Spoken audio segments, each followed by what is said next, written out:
నమస్తే ముందుగా ముఖ్యాంశాలు 35,700 కోట్ల విలువైన బహుళ అభివృద్ధి ప్రాజెక్టులకు శంకుస్థాపన చేసి దేశానికి అంకితం చేసిన ప్రధానమంత్రి పిల్లల చదువు కోసం పేదలు అప్పుల పాలు కాకూడదు సీఎం జగన్ పవన్ కళ్యాణ్ నాలుగో భార్య అతనే మంత్రి అంబటి ప్రధానమంత్రి శ్రీ నరేంద్ర మోదీ ఈ రోజు జార్ఖండ్లోని సింద్రి ధన్బాద్లో 35,700 కోట్ల విలువైన బహుళ అభివృద్ధి కార్యక్రమాలకు శంకుస్థాపన చేసి జాతికి అంకితం చేశారు. నేటి అభివృద్ధి ప్రాజెక్టులు ఎరువులు, రైలు, విద్యుత్ మరియు బొగ్గు రంగాలను కలిగి ఉన్నాయి. శ్రీ మోదీ HURL మోడల్ను పరిశీలించారు మరియు సింద్రి ప్లాంట్ కంట్రోల్ రూమ్ను కూడా సందర్శించారు. సమావేశాన్ని ఉద్దేశించి ప్రధానమంత్రి మాట్లాడుతూ ఈరోజు జార్ఖండ్లో 35,700 కోట్ల కంటే ఎక్కువ విలువైన అభివృద్ధి కార్యక్రమాలు ప్రారంభించడం జరిగిందని రాష్ట్ర రైతులు, ఆదివాసులు, పౌరులకు శుభాకాంక్షలు తెలిపారు. मैं अपने किसान भाइयों को, मेरे आदिवासी समाज के लोगों को और झारखंड की जनता को इन योजनाओं के लिए बहुत बहुत बधाई देता हूं। साथियों, आज यहां सिंदरी उर्वरक कारखाने का लोकार्पण किया गया है। मैंने संकल्प लिया था कि सिंदरी के इस खाद कारखाने को जरूर शुरू करवाऊंगा।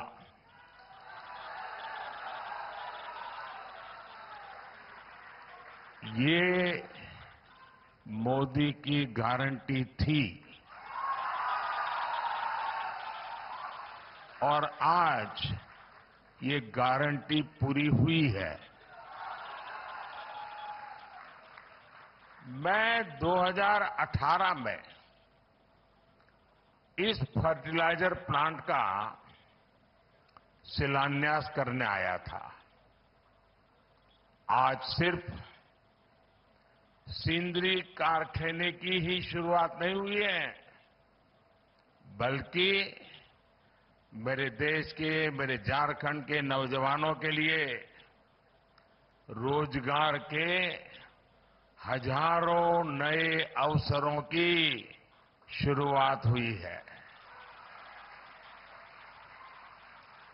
इस खाद कारखाने के लोकार्पण के साथ ही आज भारत ने आत्मनिर्भरता की ओर भी एक बड़ा कदम उठाया है।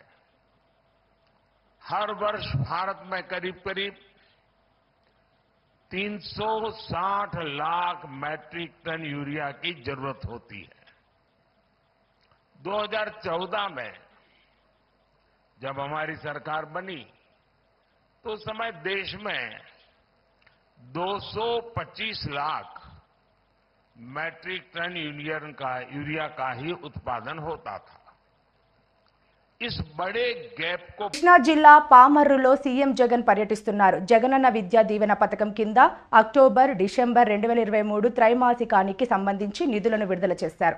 రాష్ట్రంలో ఉన్నత విద్యను అభ్యసిస్తున్న 944 లక్షల మంది విద్యార్థులకు జగనన్న విద్యా దీవెన కింద 708 కోట్లను సీఎం జగన్ విడుదల చేశారు.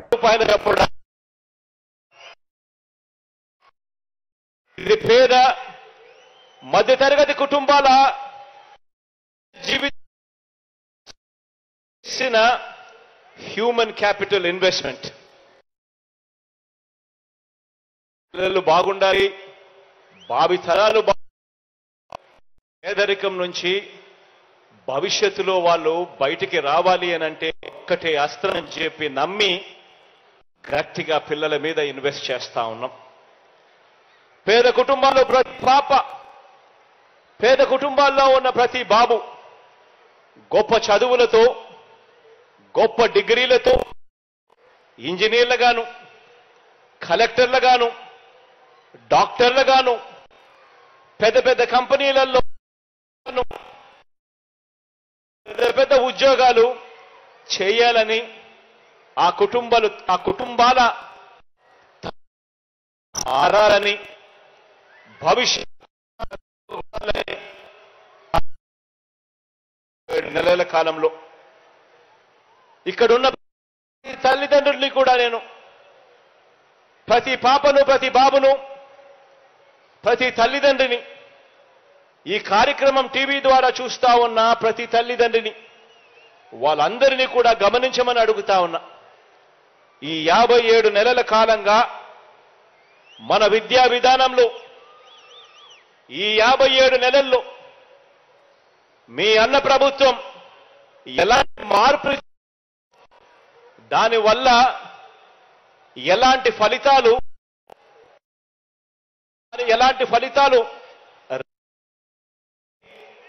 ఒకసారి అందరూ కూడా గమనించమని చెప్పి నేను కోరుతా ఉన్నా. వయసు ఈరోజు 3 సంవత్సరాలు కావచ్చు, 3 సంవత్సరాల నుంచి 23 సంవత్సరాల లోపు వీరంతా కూడా శతమానం భవతి అన్న విధంగా కనీసం మరో 100 సంవత్సరాలు. ఏపీలోని తాడేపల్లిగూడెంలో టీడీపీ జనసేన పార్టీలు కలిసి మొదటి ఎన్నికల సమావేశాన్ని నిర్వహించారు. ఈ సమావేశంలో సీఎం జగన్ తన 4వ భార్య అని పవన్ కామెంట్ చేశారు. ఈ వ్యాఖ్యలపై వైసీపీ మంత్రి అంబటి రాంబాబు స్పందించారు. పవన్ 4వ భార్య జగన్ కాదని, ఆయన 4వ పెండ్లాం నాదెండ్ల మనోహర్ అంటూ సంచలన వ్యాఖ్యలు చేశారు. చంద్రబాబు పవన్ కళ్యాణ్ కు మొగుడు సీఎం జగన్ అని వివాదాస్పద వ్యాఖ్యలు చేశారు. నాకు 3 పెళ్లిళ్ళు 4 పెళ్లిళ్ళు అంటున్నావు, నన్ను దత్తపుత్రుడు అంటున్నావు, చెప్పని అడుగుతున్నా. ఎస్, నీకు మొదటి పెళ్లి కాలేదా? 2వ పెళ్లి కాలేదా? 3వ పెళ్లి కాలేదా? 4వ పెళ్లి కాలేదు. 4వ పెళ్ళాన్ని నువ్వా అంటున్నావు. 4వ పెళ్ళాం ఎవరో కాదు, నేనే నాదెళ్ళ మనోహర్ 4వ పెళ్ళాం. మేము మా చేత ఎందుకు చెప్పించుకుంటా? ఏమి నాకు అర్థం కాలేదు. జగన్మోహన్ రెడ్డి పెళ్ళామా? నీకు చంద్రబాబుకి మొగుడు జగన్మోహన్ రెడ్డి గారు గుర్తుపెట్టుకోమని మనం వచ్చేస్తున్నా. ఇది ప్రజావాక్కు, నేను చెప్పేది కాదని మనం వచ్చే. రాజకీయంగా మీ ఇద్దరికి మొగుడు జగన్మోహన్ రెడ్డి గారు తప్ప మరొకరు కాదు. నీ 4వ పెళ్ళాం మనోహరు, అందరికీ తెలిసినటువంటి సత్యం ఇది. అనకాపల్లి జిల్లా కసింకోట తాళ్లపాలెం గ్రామాలలో రాష్ట్ర పరిశ్రమల శాఖ మంత్రి గుడివాడ అమర్నాథ్ సుడిగాలి పర్యటన చేశారు. సుమారు 15 కోట్ల రూపాయలతో చేసిన పలు అభివృద్ధి కార్యక్రమాలకు శంకుస్థాపన చేశారు. ముందుగా కసింకోట గ్రామంలో వ్యాధర్ వీధి నుంచి కనక మహాలక్ష్మి గుడి వరకు సుమారు 20 లక్షల రూపాయల అంచనా నిధులతో నిర్మించిన సీసీ రోడ్డును మంత్రి అమర్నాథ్, అనకాపల్లి అసెంబ్లీ నియోజకవర్గ సమన్వయకర్త మలసాల భరత్ కుమార్, కసింకోట మండల నాయకులు మల్లా బుల్లిబాబులు ప్రారంభించారు. అలాగే పలు వీధుల్లో నిర్మించిన సీసీ రోడ్లను ప్రారంభించారు. అనంతరం తాళ్లపాలెం గ్రామంలో 20 లక్షల రూపాయలతో సమగ్ర మంచినీటి సరఫరా పథకము, అలాగే గ్రామంలో 43.60 లక్షల రూపాయలతో నిర్మించిన సచివాలయ భవన నిర్మాణాన్ని మంత్రి అమర్నాథ్ ప్రారంభించారు. ఈ కార్యక్రమంలో Dantuluri Dilip Kumar, Anakapalli market committee chairman Golivili Srinivasarao తదితరులు పాల్గొన్నారు. పంచాయతీలో దాదాపు 3.5 కోట్ల రూపాయలు పనులకు సంబంధించి ప్రారంభోత్సవాలు చేయడం జరిగింది. గడిచినటువంటి కాలంలో కసింకోట గ్రామ అభివృద్ధికి సంబంధించి దాదాపు 15 కోట్ల రూపాయలు పైచిలకు నిధులు వెచ్చించి గ్రామంలో దాదాపు 8 కిలోమీటర్ల డ్రైన్స్ నిర్మించేటువంటి కార్యక్రమం చేశాం. గ్రామాల్లో ఉన్నటువంటి వివిధ వీధుల్లో ఉన్నటువంటి సీసీ రోడ్లు కానివ్వండి, లేదా ఆ నేషనల్ హైవే నుంచి వెదురుపత్తి వెళ్ళేటువంటి ప్రధానమైనటువంటి రహదారి దాదాపు 2.5 కోట్ల రూపాయలతో దాన్ని నిర్మించేటువంటి కార్యక్రమాన్ని చేస్తాం. మిగిలినటువంటి అభివృద్ధి కార్యక్రమాలు వివిధ కాలనీల్లో డ్రైన్స్ నిర్మించేటువంటి కార్యక్రమం కానివ్వండి, లేకపోతే రోడ్స్ నిర్మించేటువంటి కార్యక్రమం కానివ్వండి, నూతనంగా ఒక కళ్యాణ మండపాన్ని కూడా నిర్మించేటువంటి కార్యక్రమం దాదాపు 1 కోటి రూపాయలు పెట్టి సిఎస్ఆర్ నిధుల ద్వారా నిర్మించి ప్రారంభోత్సవం కూడా మననే చేసినటువంటి సందర్భాన్ని కూడా మీరు చూశారు. మిగిలినటువంటి అభివృద్ధి కార్యక్రమాలు ఇంకా చాలా ప్రాంతాల్లో ఇంకా కొన్ని ఒక దగ్గర రోడ్డు నిర్మించిన దగ్గర డ్రైన్స్ నిర్మాణం చేయాల్సినటువంటివి, లేదా డ్రైన్స్తో పాటు కొన్ని దగ్గర ఇతర అవుట్లెట్స్కి సంబంధించినటువంటి ఇష్యూస్ను కూడా గ్రామస్తులు మన దృష్టికి తీసుకుని రావడం జరిగింది. వాటి పరిష్కారాన్ని కూడా ప్రణాళిక రూపొందించి త్వరితగతిన వాటిని కూడా పూర్తి చేసేటువంటి కార్యక్రమాన్ని కూడా అధికారులకి ఇప్పటికే ఆదేశాలు ఇవ్వడం జరిగింది. త్వరితగతిన ఏదైతే గతంలో ఇక్కడ 4 సచివాలయాల నిర్మాణానికి సంబంధించి కానీ, రైతు భరోసా కేంద్రాలు కానివ్వండి, వెల్నెస్ క్లినిక్లు కానివ్వండి, ఇవన్నీ కూడా పూర్తి చేసి ఇప్పటికే ఆల్మోస్ట్ అన్ని పూర్తి చేసేటువంటి కార్యక్రమాన్ని చేసాం. ప్రారంభోత్సవాలు చేసేటువంటి కార్యక్రమాలు చేసాం. సో వాస్తవానికి కసింకోట గ్రామ అభివృద్ధికి సంబంధించి గతంలో ఎప్పుడు చేయనటువంటి కార్యక్రమాలు నిర్వహించేటువంటి బాధ్యత ప్రభుత్వం తీసుకుంది. రేపు 7వ తారీఖున కూడా గౌరవ ముఖ్యమంత్రి గారు కసింకోట గ్రామంలోనే ఏర్పాటు చేస్తున్నటువంటి ప్రతిష్టాత్మకమైనటువంటి చేయూత వైఎస్ఆర్ చేయూత కార్యక్రమానికి గౌరవ ముఖ్యమంత్రి జగన్మోహన్ రెడ్డి గారు కూడా 7వ తారీఖున కసింకోట విచ్చేస్తున్నటువంటి సందర్భంలో ఇదొక గొప్ప అనుభూతి ఈ ప్రాంత ప్రజానీకానికి కూడా అని చెప్పి ఈ సందర్భంగా తెలియజేసుకుంటూ మరొకసారి ఈ అభివృద్ధి కార్యక్రమాలన్నీ కూడా ప్రజలు సద్వినియోగం చేసుకోమని చెప్పి కోరుతాం.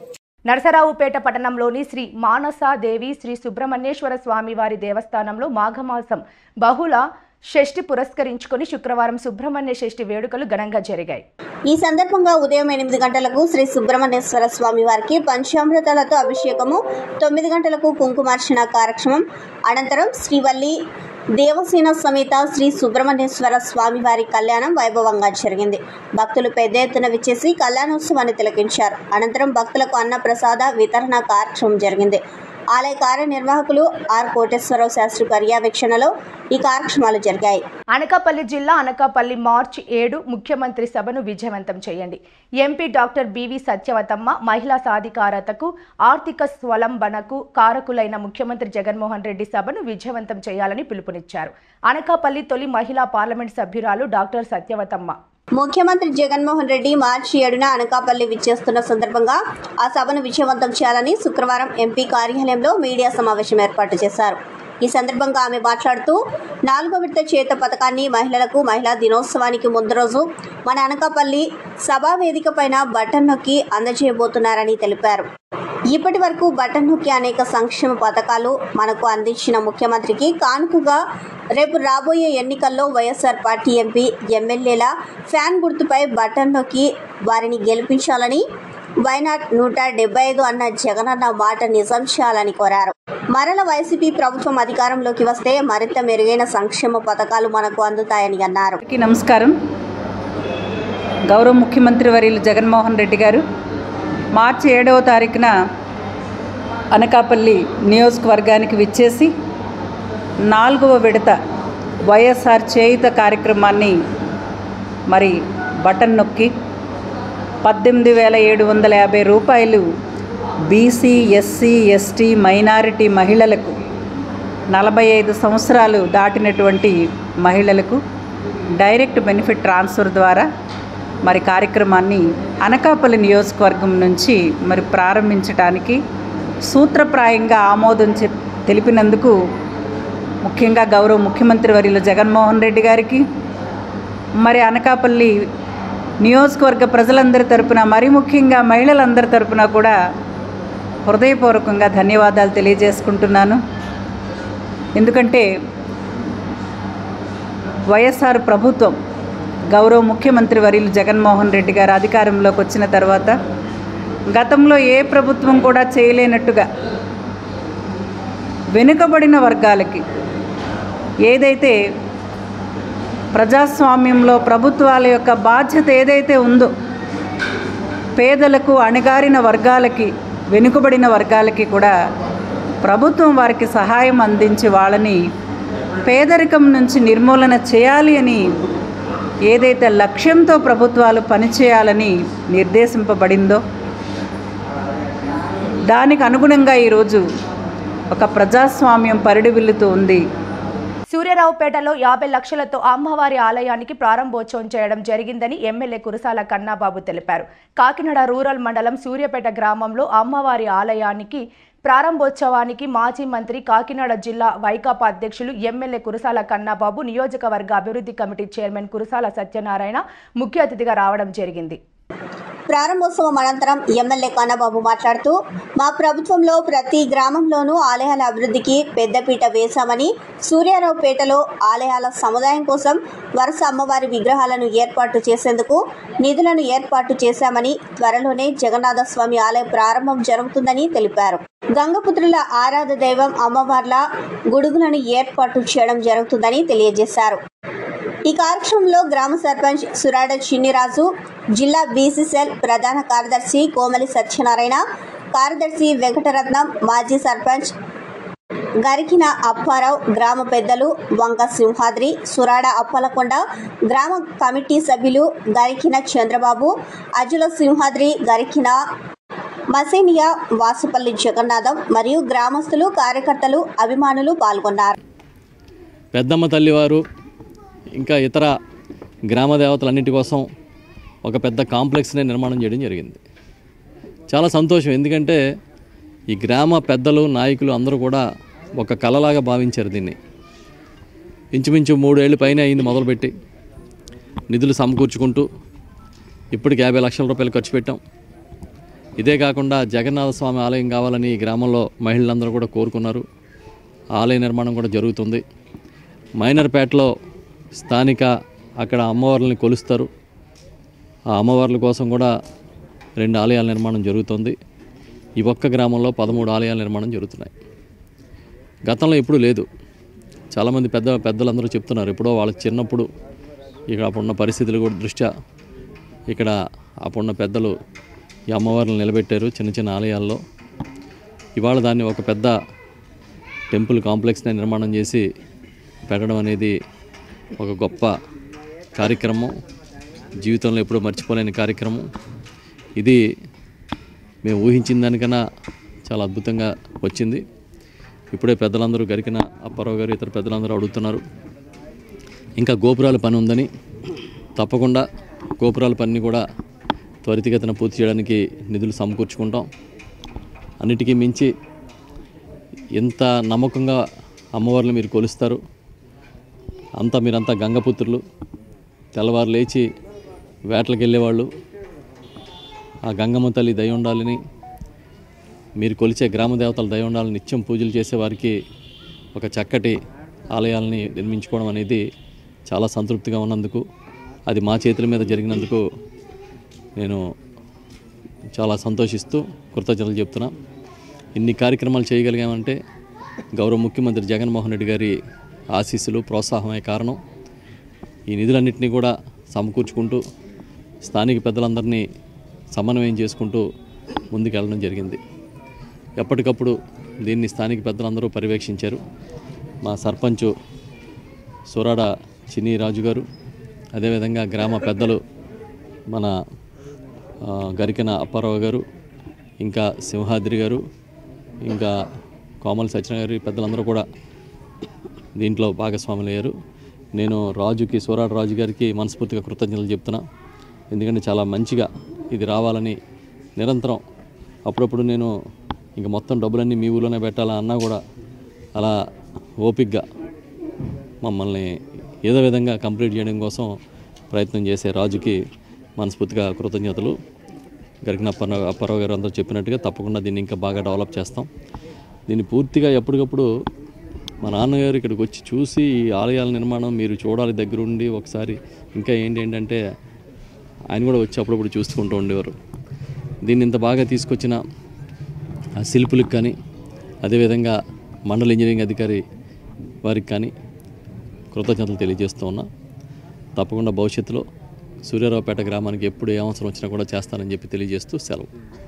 అన్ని ఆలోచించే పవన్ కళ్యాణ్ ముందుకు వెళ్తున్నారని, ఆయనను పుహానావాదులు కొంతమంది కాపు పెద్దలు విమర్శించడం సరికాదని జనసేన వీర మహిళా విభాగం శ్రీమతి పిల్లారి శెట్టి రాజేశ్వరి అన్నారు. కాకినాడ తన కార్యాలయంలో పాత్రికేయులతో ఆమె మాట్లాడుతూ, ఇటీవల తాడేపల్లిగూడెం పత్తిపాడులో జరిగిన జనసేన టీడీపీ సంయుక్త జెండా సభలో పవన్ కళ్యాణ్ మాట్లాడుతూ అన్ని ఆలోచించే నిర్ణయం తీసుకున్నానని, నిస్వార్థంగా జనసేన పార్టీ నడుపుతున్నానని, నా వ్యూహం నాకు ఉందని, ఎన్ని సీట్లు తీసుకోవాలో నాకు తెలుసు అని, నాతో నడిచి కలిసి వచ్చేవారే నాకు ఉండాలని ఆయన సమాధానం చెప్పారని ఆమె తెలిపారు. భాగంగా 24 సీట్లు తీసుకోవడాన్ని అనేక మంది జనసేన కార్యకర్తలు అయితేనేమి, లేదంటే జనసేన అభిమానుల పేరుతో కొద్దిమంది కుహానావాదులు అయితేనేమి, కొంతమంది కాపు పెద్దలైతేనేమి దీన్ని విమర్శిస్తూ వచ్చారు.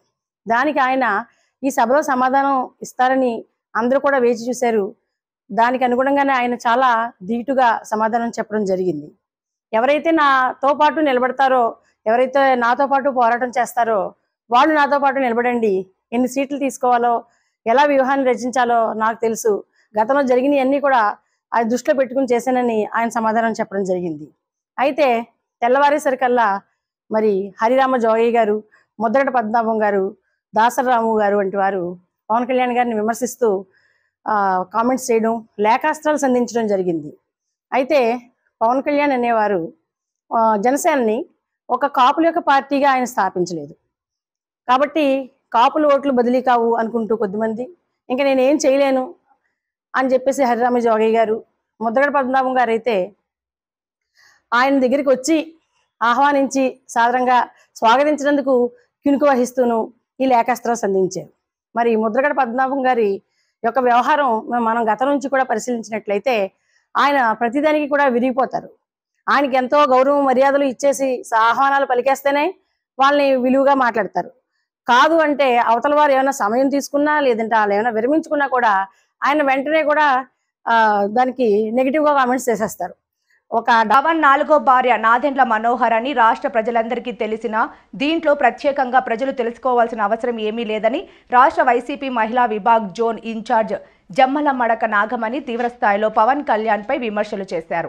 ఒక జాతి మొత్తాన్ని చంద్రబాబు దగ్గర నువ్వు తాకట్టు పెట్టావని, నీ వ్యవహార శైలి చూస్తుంటే 5 కోట్ల ఆంధ్రులకు అర్థమవుతుందని పవన్ పై జమ్మల మడక విరుచుకుపడ్డారు. బుధవారం తాడేపల్లిగూడెలో జరిగిన జనసేన తెలుగుదేశం సభలో పవన్ కళ్యాణ్ మాటలపై జమ్మల మడక మీడియాతో మాట్లాడుతూ, రాజకీయాలకు కనీస అవగాహన లేని నాయకుడు ఎవరన్నా ఉన్నారు అంటే అది పవన్ కళ్యాణ్ అని అన్నారు. తాను సినిమాలు తీస్తానని కొంతమంది ప్రొడ్యూసర్ల వద్ద అడ్వాన్సులు తీసుకొని వాళ్ళకి డేట్స్ ఇవ్వకుండా వాళ్ళని అప్పుల పాలు చేస్తున్న వ్యక్తి పవన్ కళ్యాణ్ అని విమర్శించారు. అరుపులు కేకలతో ఎదుటివారిపైన బురద జల్లాలన్న ప్రయత్నం మంచిది కాదని అన్నారు. నేటికి మాజీ ముఖ్యమంత్రి చంద్రబాబు నాయుడు సొంత తమ్ముడు రామ్మూర్తి నాయుడు చీకటి గదిలో ఉండవలసి ఆగత్యం ఎందుకొచ్చిందో పవన్ కళ్యాణ్ ప్రజలకు చెప్పాలని జమ్మల మడక సూటిగా ప్రశ్నించారు. వార్తలు ముగించే ముందు ముఖ్యాంశాలు మరోసారి. 35,700 కోట్ల విలువైన బహుళ అభివృద్ధి ప్రాజెక్టులకు శంకుస్థాపన చేసి దేశానికి అంకితం చేసిన ప్రధానమంత్రి. పిల్లల చదువు కోసం పేదలు అప్పుల పాలు కాకూడదు సీఎం జగన్. పవన్ కళ్యాణ్ 4వ భార్య అతనే మంత్రి అంబటి. ఈ వార్తలు ఇంతటితో సమాప్తం. నమస్కారం.